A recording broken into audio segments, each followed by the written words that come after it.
sana ako, pero gusto ko munang i-flex sa inyo etong aking lagay na bagong-bago.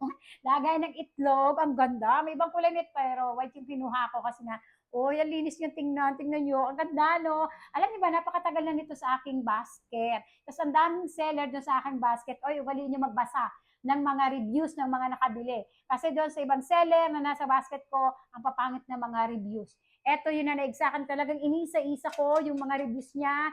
Yung iba sabi nila pangit, hindi kasya yung 25 eggs. Eto, tingnan nyo. Etong eggs na nandito ay 15 piraso. Pero sa tingin ko, sa nakikita ko, caring-carry niya ang 30 pirasong eggs. Ang laki ng basket niya. At tingnan niyo yung quality ng basket niya. Ang ganda. Matibay, makapal, maganda. At eto, maganda rin yung takip. Made of ano to eh, tawag dito yung pang-display natin, mga bata tayo, yung parang chalk, parang ganun siya, ayan o. Ayan, ang ganda ng quality nito. Sabi ko, wow, ang ganda. Oh.